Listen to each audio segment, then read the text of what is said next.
SIR ರದ್ದಾಗುವವರೆಗೆ ನಮ್ಮ ಹೋರಾಟ ನಿಲ್ಲದು. ವಿವಿಧ ಸಂಘಟನೆ ಪ್ರತಿಭಟನೆ.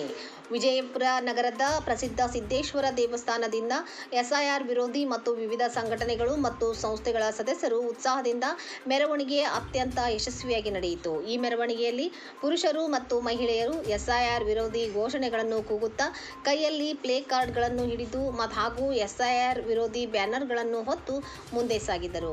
ಮೆರವಣಿಗೆ ಗಾಂಧಿ ಚೌಕ್ ತಲುಪಿ ಅಲ್ಲಿಂದ ಅಂಬೇಡ್ಕರ್ ವೃತ್ತದತ್ತ ಮುಂದುವರಿಯಿತು. ಎಸ್ಐಆರ್ ವಿರೋಧಿ ಹಲವು ನಾಯಕರು ಮಾತನಾಡಿದರು. ನಮ್ಮ ಹೋರಾಟ ಎಸ್ಐಆರ್ ರದ್ದಾಗುವವರೆಗೂ ನಮ್ಮ ಹೋರಾಟವನ್ನು ಮುಂದುವರಿಸುವುದಾಗಿ ಸಂಕಲ್ಪ ವ್ಯಕ್ತಪಡಿಸಿದರು. ಎಸ್ಐಆರ್ ಸಂವಿಧಾನ ಮತ್ತು ಪ್ರಜಾಪ್ರಭುತ್ವಕ್ಕೆ ವಿರುದ್ಧವಾಗಿದೆ ಎಂದು ಹೇಳಿದರು. ಕೇಂದ್ರ ಸರ್ಕಾರ ಈಗ ಚುನಾವಣೆಗಳ ಮೂಲಕ ಅಧಿಕಾರಕ್ಕೆ ಬರಲು ಸಾಧ್ಯವಾಗುತ್ತಿಲ್ಲ. ಆದ್ದರಿಂದ ಬಿಜೆಪಿ ವಿರೋಧಿ ಮತದಾರರನ್ನು ಮತದಾರರ ಪಟ್ಟಿಯಿಂದ ಹೊರಗಿಟ್ಟು ಅಧಿಕಾರ ಪಡೆಯಲು ಈ ರೀತಿಯ ಹಿಂಬಾಗಿಲಿನ ಮಾರ್ಗವನ್ನು ಅನುಸರಿಸುತ್ತಿದೆ ಎಂದು ಆರೋಪಿಸಿದರು. ಇದು ಪ್ರಜಾಪ್ರಭುತ್ವದ ಹತ್ಯೆಯಾಗಿದೆ ಎಂದು ಅವರು ಅಭಿಪ್ರಾಯಪಟ್ಟರು. ನಂತರ ಮೆರವಣಿಗೆ ಜಿಲ್ಲಾಧಿಕಾರಿ ಕಚೇರಿಗೆ ತೆರಳಿ ಸರ್ಕಾರಕ್ಕೆ ಮನವಿ ಪತ್ರವನ್ನು ಸಲ್ಲಿಸಿದರು. ಯಾವುದೇ ಪರಿಸ್ಥಿತಿಯಲ್ಲಿಯೂ ಎಸ್ಐಆರ್ ರದ್ದಾಗಬೇಕು ಎಂಬ ತಮ್ಮ ಬೇಡಿಕೆಯನ್ನು ಅವರು ಸರ್ಕಾರದ ಗಮನಕ್ಕೆ ತಂದರು. ಈ ಮೆರವಣಿಗೆಯಲ್ಲಿ ವಿವಿಧ ಸಾಮಾಜಿಕ ಮತ್ತು ರಾಜಕೀಯ ಸಂಘಟನೆಗಳು ಹಾಗೂ ಪಕ್ಷದ ಸ್ವಯಂ ಸೇವಕರು ಭಾಗವಹಿಸಿದರು. ಕಾಂಗ್ರೆಸ್, ಎಎಪಿ, ಎಸ್ಡಿಪಿಐ, ಡಬ್ಲ್ಯೂಪಿಐ ಮತ್ತು ಕಮ್ಯುನಿಸ್ಟ್ ಪಕ್ಷಗಳ ಜೊತೆಗೆ ಜಮಾಅತೆ ಇಸ್ಲಾಮಿ ಹಿಂದೂ ಮುಖಂಡರು, ಅನೂಪ್ ಚಾರಕ್ ಶಿಕ್ಷಣ ಸಂಸ್ಥೆ, ಡಿಎಸ್ಎಸ್, ಡಿವಿಪಿ ಹಾಗೂ ಇತರ ಸಂಘಟನೆಗಳು ಭಾಗವಹಿಸಿದ್ದರು.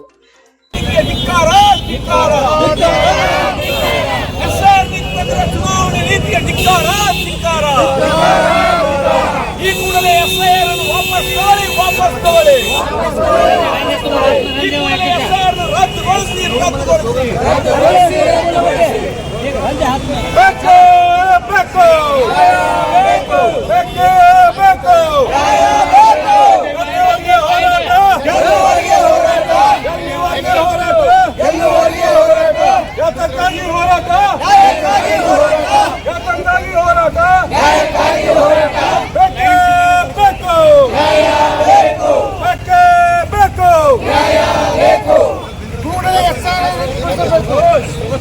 ಎಸ್ಐಆರ್ ರದ್ದಾಗಲಿ.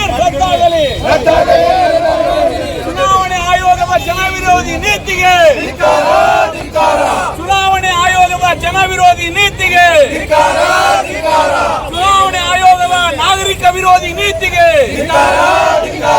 ಈ ಕೂಡಲೇ ಎಸ್ಐಆರ್ ರದ್ದುಗೊಳಿಸಿ.